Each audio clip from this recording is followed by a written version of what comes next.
Castle, the Punisher, was arguably the best part of Daredevil Season 2.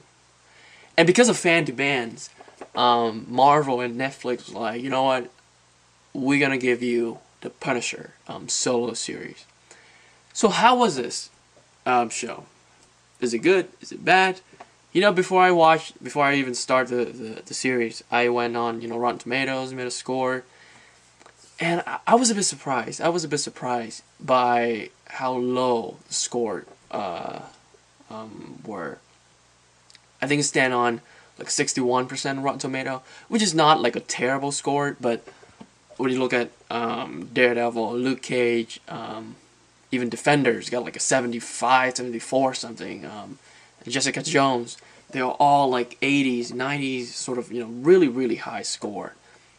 So to see Punisher standing on like a 61 was kind of shocking.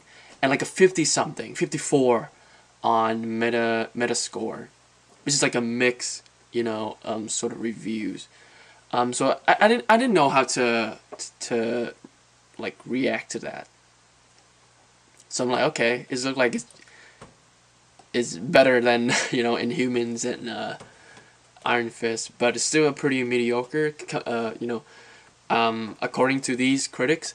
But then I watch, actually like sit down and clear my mind, watch the show. It's fucking awesome. This show is pretty much everything I wanted from a Punisher series. It is violence. It is kind of political at some part, which I'll get into.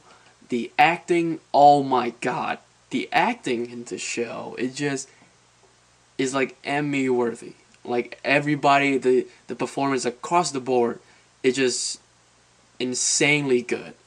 And I have to give prop to Jon Bernthal. He is just so committed. He embodied this character, Frank Castle in the show is very damaged.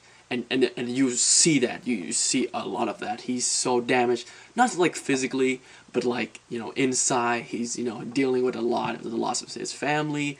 And, what the war's done to him.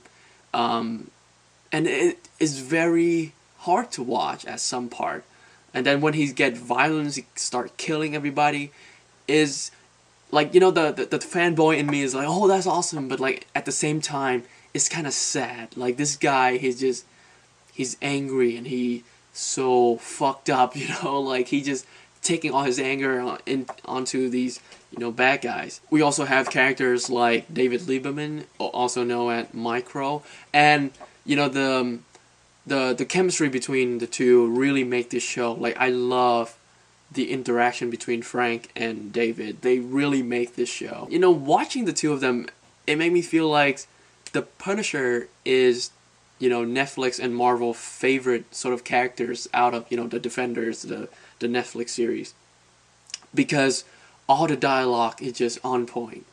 Everything they've written for this character, everything that he say, it's so good, so realistic, and it's just so, it just get the right reaction out of a fan like me, which is really very rare in a superhero sort of world. Because if you look at the CW shows, I keep going back to those shows because the dialogue, like even if when I'm having fun with like the crossover, lately, the dialogue is just painful to watch. But not the case with the Punisher. The dialogue in the show is just 10 out of 10. I was a bit worried about Karen Page making a return. I don't want them to make her, the annoying character like Felicity or Iris West.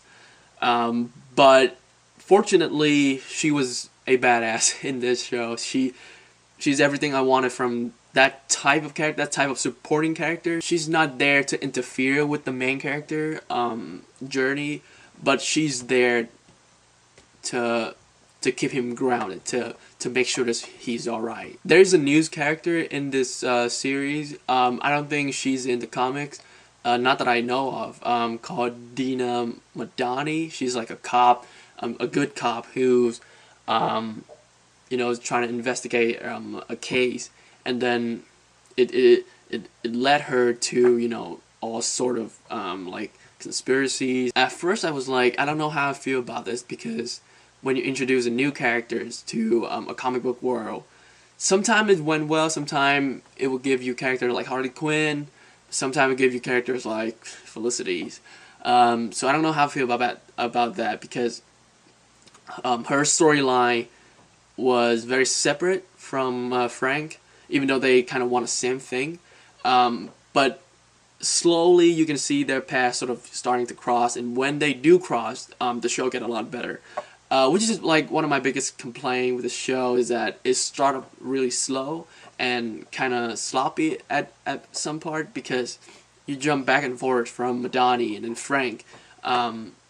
So the two storyline doesn't always match well together, but when they, you know, they cross path, that's when the show is like, you know, got 100 times better. I think my favorite character in this season 1 of Punisher is probably Billy Russo, played by Ben Barnes. He is just, I don't want to like spoil it for you guys, but he is this like charming, but like sort of very evil in like a corporate kind of way, and it just he plays so well. It's like, hey brother, I got you, but in reality he's a snake. He's like, you know, trying to play you, that sort of character. And I thought Ben Barnes did an amazing job. I love his character arc, and his relationship with Frank is, for me, is the highlight of this first season. The Punisher also has possibly my favorite intro in the Netflix series. I would have to watch it a couple more times, listen to that music, you know, to compare that to the Daredevil, which was my favorite, but now is the Punisher. But it's like very close, very close, the Punisher and Daredevil intro. But it is badass, so badass, and the music is composed by Tyler Bate, who did the score for the 2 Guardians of the Galaxy movie, the score for the 2 John Wick movie, and the score for the 300 movie from Zack Snyder, of course. And I, generally speaking, I really like his music, and the score that he did for this Punisher series, the opening intros, the overall score, and the ending sort of you know, like the end of the episode score, it was just very fantastic. Like the solo guitar is just out of this world. Now, as I mentioned before, this show is very political, especially the middle chunk. It's got very political, and for me, you know, personally, I'm not one to like, I don't like politics. I'm not into politics. When, you know, a form of pop culture attempt to be political is a bit of a turn off for me. Like, if it's done right, it's good, but when it's done wrong, and most of the time, trust me, it's done very wrong, I'm just like, why? Like, there's no point.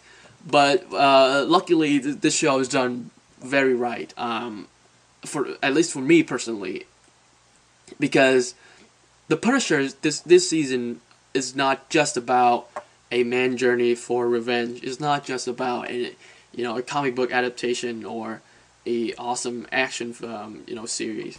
It's also about loss. It's also about family and love and war and PTSD and soldiers and gun control. And, you know, it's very easy for a show like this to tell the audience what to think. Like, this is right and this is wrong. But instead, they just give you the argument, and then they give you 2 sides of the argument. Like, this character believe in this, and this character believe in that, and it's up to us to sort of decide what we want to believe. And like, if you look at again, like, I'm going back to the CW shows. When they get political in those shows, it's just cringy. It's just awkward, and like, they depict everyone who doesn't believe in what the heroes believe. They are like instantly an asshole. But in this show, like, even though yes, some people are asshole, but like, you understand where they're coming from. And I'm talking about the character called Lewis. He is a soldier, a very young soldier who just came back from the war. He's like so damaged, traumatized by what he's seen. And I thought his character arc of like how he sort of became who he is, and became a terrorist, and people were starting to be afraid of him. I thought it was very fascinating. A bit disappointing. I'm going to get to some spoiler here. A bit disappointing because I thought that his story arc would make for a very, very interesting supervillain origin story, but they didn't go that route. They did something to his character that I was like, it could have been very cool if you make him some type of supervillain, or but no, they didn't go that route, and that's fine, I guess. But I wanted a little bit more from this character. But then again, going back to the politics of this show, it tackles some very mature sort of matters. Something that not a lot of people is gonna be like, yay, but like it's some people are gonna get offended with the show for sure, especially after what happened with the gun control discussion and all that. The political message of the show is something that's not going to sit well with a lot of people. But for me personally, as someone who enjoy good movies and good TV shows, and as a big fan of the Punisher as a character, I wanted that. I want that sort of reaction, because Frank Castle is a controversial sort of figure in not just the comic book world, but like in the pop culture world, because he's not a hero or a villain. He's somewhere in between. He is the type of character whose motivation is understandable, but it is his method that is questionable, which is why again, people is gonna get offended. People are gonna feel a certain type of way when they watch this show. But for me, I would just because I wanted that. I want that type of reaction from people, and I want the Punisher character to be portrayed that way. The last thing that I wanted for Marvel is to make him this like Captain America, or like this kid friendly sort of heroes. But I'm very glad that they didn't go that route. I'm very glad that they kept him true to who he is, and this first season really done the character justice. So in the end, the Punisher season 1 for me is fantastic. I love almost all the performance. I love the story. It started up kind of slow, some pacing issue in the first, I'd say 4 or 5 episodes, but after that the show just picked up, and it got really awesome. If you haven't seen this show, I really recommended it. Keep an open mind when you do see it, because there are a lot of very mature, very controversy subject matters that is not going to sit well with a lot of people. So if you do decide to watch this show, I want to ask you to keep an open-minded, because the showrunner, they're not trying to offend anyone. They're trying to stay true to the comic, true to the character. I'm gonna give the Punisher season 1 a 9 out of 10. So there you go, guys. That's my review for Punisher season 1. I love it. Really love it. And I know this review is a bit overdue. And I still have, Inhumans to finish. I'm like 3 episodes behind. And like, if I'm lucky enough to finish that show, I'm gonna put the reviews out for you guys, of course. Maybe a spoiler review. We'll see. But not that you guys like care. But yeah, there's a lot of things that I'm like trying to catch up, like Inhumans, that Hulu Runaway show. I just started it with the first episode. I like it so far. Finals are coming for the college students, so just bear with me. Alright, so yeah, there you go, guys. That is my review for The Punisher season 1. Fucking love it. It is awesome. Go see it. And in the comment section, if you saw the series, let me know how you feel about it. Did you like it? Did you not like it? Who was your favorite character? Your favorite moment? And what do you think about the political message in Punisher season 1?